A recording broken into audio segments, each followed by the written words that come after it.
Hello everyone, welcome to our YouTube channel math easified.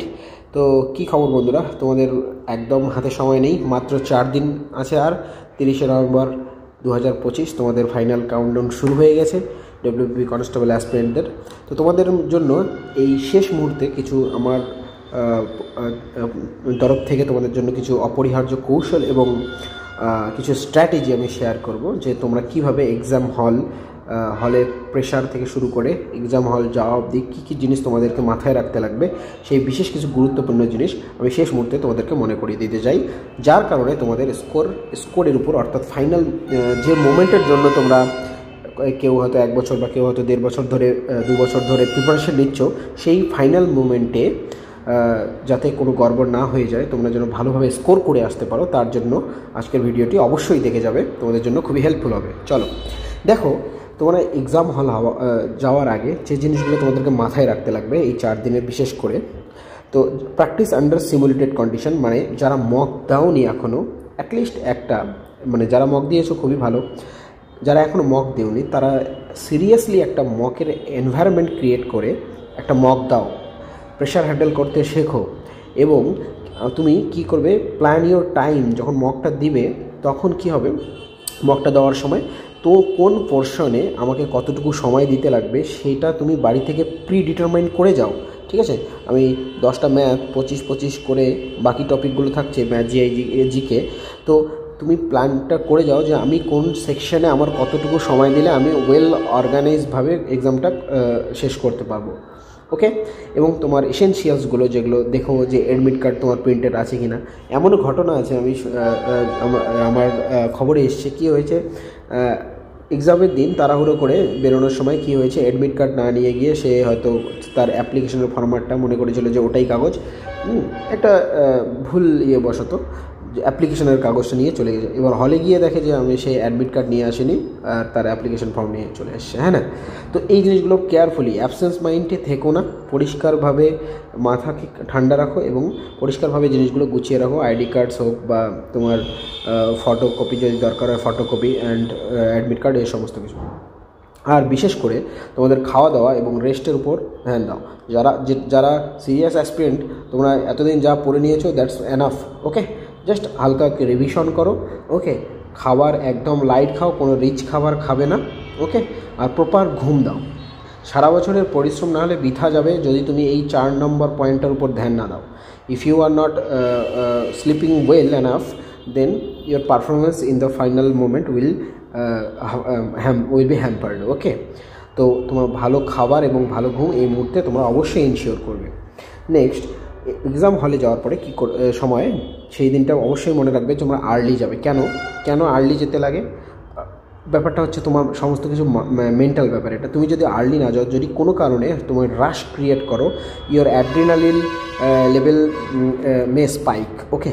তো যদি তোমার অ্যাড্রিনালিন লেভেল স্পাইক করে যায়, সেই ক্ষেত্রে কী হতে পারে, তুমি কিছু তোমার ডিসিশন মেকিংয়ে কিছু মতলব রাশনেস আসতে পারে, হ্যাঁ, তুমি একটু গড়বড়িয়ে যাবে মাথাগুলো, ঠিক আছে।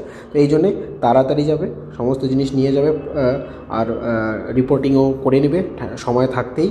এবং তুমি যখন যাবে সেখানে তোমার ডেস্কে একদম প্রপারলি বসে যাবে। লাস্ট আমার একটা স্টুডেন্ট ছিল যে আমাদের ওয়েস্ট বেঙ্গলের যে পিএসসি ক্লার্কশিপ ছিল, সেই পরীক্ষাটাতে গিয়ে অন্য সিটে বসে গিয়েছে, ভুলবশত সেখানের ক্যান্ডিডেট আসেনি, ওকে, মানে ক্যান্ডিডেট ওখানে প্রেজেন্ট ছিল না, ওর সিটে বসে গেছে, এবং যে পেপারটা পেয়েছিল, কোশ্চেন পেপারটা, সেখানে সে যখন ওএমআর বলে পুরোটাই গড়বড় হয়ে গেছে, এবং ও অনেক ভালো স্কোর করতে পারতো। যেমন WBSI-এ ওর স্কোর মোটামুটি 83 ছিল, ওকে। তো WBPও ওরকম 80+ স্কোর করতেই পারতো ও।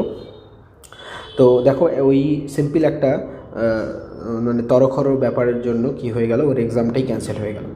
আর তোমরা ওয়েল অ্যাডভান্সে যাবে, ওখানে সময়ের আগে, অনেক আগেই যাবে, বসবে, এনভায়রনমেন্টের সঙ্গে অ্যাডজাস্ট করবে নিজেকে, আর চেষ্টা করবে নিজের হার্টবিটের উপর এবং নিজের মাথাটার উপর একটা কন্ট্রোল নিয়ে আসতে, যে তুমি নিজেকে কোশ্চেন করবে যে তুমি কি, তোমার মাইন্ড কি এখন কাম আছে কিনা, তুমি কি ফোকাসড কিনা, are you anything disturbing you, হ্যাঁ।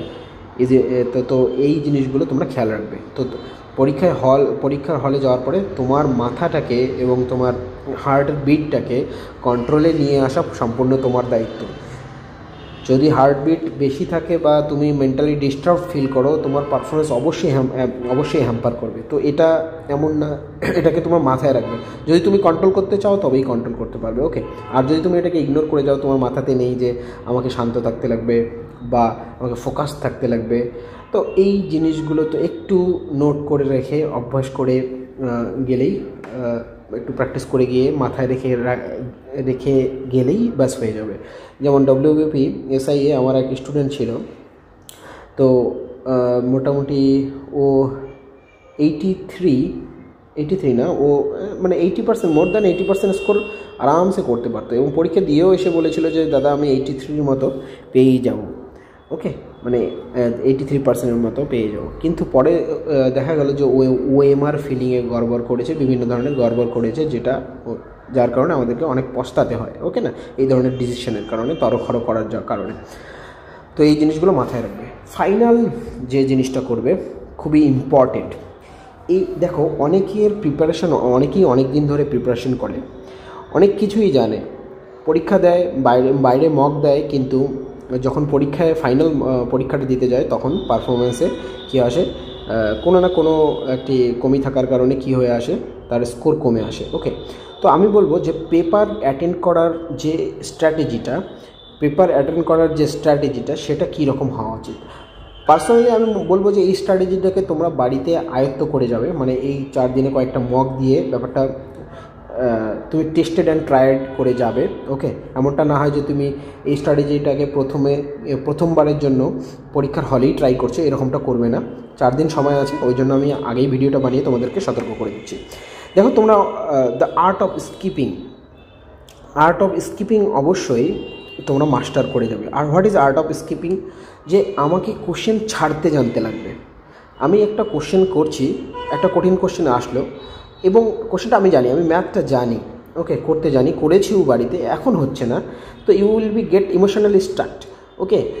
তোমার মনে হবে যে আমি তো জানি এটা, আমি কেন করবো না, আমি করেই পরের অঙ্ক যাবো না। এই ধরনের ইমোশনাল অ্যাটাচমেন্ট আমার পরীক্ষার হলে দেখাবো না। প্রথমে তোমার কাজ হবে ইজি কোশ্চেনগুলো, যেটাকে ফার্স্ট রিডিংয়ে তোমার ইজি মনে হচ্ছে, তোমাকে ভাবতেই হচ্ছে না কিছু, এটা কোশ্চেন, এটা অ্যান্সার, ব্যাস এতটুকু। এই ইজি লেভেলের কোশ্চেনগুলোকে প্রথমে তোমাকে পিক করে নিয়ে আসতে লাগবে।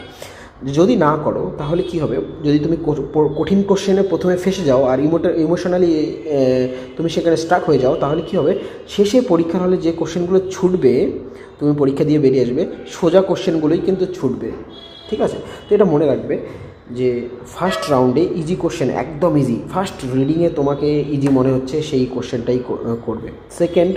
সেকেন্ড রাউন্ডে তোমার মডারেট, তুমি যখন ফার্স্ট রিডিং করেছিলে, ফার্স্ট রিডিং তো তোমার হয়েই গেছে, তখনই তুমি মার্কিং ইউজ করবে।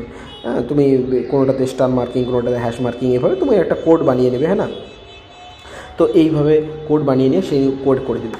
তো মডারেট কোশ্চেনগুলোকে, যেটা তোমার মনে হচ্ছে একটু calculative but not that much tough, okay না, তো সেই কোশ্চেনগুলোকে মডারেট লেভেল সেকেন্ড রিডিংয়ে পিক করে নিয়ে আসবে। তোমার কাজ কী বলো তো, you are diving in a sea and collecting the pearls, like that you have to do the final preparation for this আমাদের কনস্টেবলের এক্সামের জন্য। সেই ধরনের একটা প্রিপারেশন নিতে লাগবে ফাইনাল পরীক্ষার জন্য, ওকে। তো ব্যাপারটা কী হলো তাহলে, যে আমি প্রথমে ইজি কোশ্চেনগুলো তুলে নিয়ে আসবো, এবং মডারেট জাস্ট একটু ভাবলেই যে কোশ্চেনগুলো হয়ে যাবে, সেই কোশ্চেনগুলো আমরা কি পরের রিডিংয়ে তুলে নিয়ে আসবো, এবং ফাইনালি শেষে যদি আমি আর এইভাবে করলে আমার সময় অবশ্যই বাঁচবে, কারণ আমি সময় ওয়েস্ট করছি না কোথাও, কোনো কোশ্চেনই আমি সময় তেমন ইউজ করছি না, কারণ আমি প্রথমে সোজা কোশ্চেন যেগুলো পারি দ্রুত সেগুলো তুলে নিয়ে আসছি, আর শেষে সময় বাঁচিয়ে আমি কী করবো, আর সময় অবশ্যই বাঁচবে। তোমরা যদি 1 and 2 মানে মডারেট আর ইজি কোশ্চেনগুলো যদি প্রথমে তুলে নিয়ে আসতে পারো, তোমার সময় অবশ্যই বাঁচবে, এই কথাটা মনে রেখো। তারপর শেষের সময়টুকুতে তোমরা ইজিলি ঠান্ডা মাথায় কামলি কী করতে পারবে, ডিফিকাল্ট কোশ্চেনগুলো যেগুলো একটু টাফ মনে হচ্ছে তোমাদের, একটু সময় বেশি লাগতে পারে, সেই ধরনের কোশ্চেনগুলোকে নিয়ে ধীর স্থিরভাবে ভাবনা চিন্তা করে অ্যান্সার করে আসতে পারবে। আর যদি সময় বেঁচেও থাকে বা তোমার যদি ফিনিশ হয়ে যায়, তুমি তুমি কি করছো না, মানে আমার মোটামুটি তুমি যতগুলো করতে চাচ্ছ সেগুলো তোমার কাট অফ মার্ক ক্লিয়ার হয়ে গেছে, এই ধরনের যদি হয়ে থাকে তুমি পুরো পেন অ্যান্ড পেপার ডাউন করে বসে থাকো না, অ্যাটলিস্ট ক্রস চেক করতে থাকো। হ্যাঁ, তোমাকে তো আর্লি কুইট করতে দিবে না এক্সাম হল থেকে, কিন্তু ওখানে বসে থেকে সময়টার প্রপার ইউজ করবে, ঠিক আছে? তাহলেই তোমার স্কোর বুস্ট হবে। ওকে, তো এই জিনিসগুলো, এই স্ট্র্যাটেজিগুলো আমি তোমাদের সঙ্গে শেয়ার করলাম। আশা করি তোমাদের স্কোর, হাই স্কোরিংয়ের জন্য তোমাদের খুবই হেল্প করবে। Okay, thanks for watching, bye by.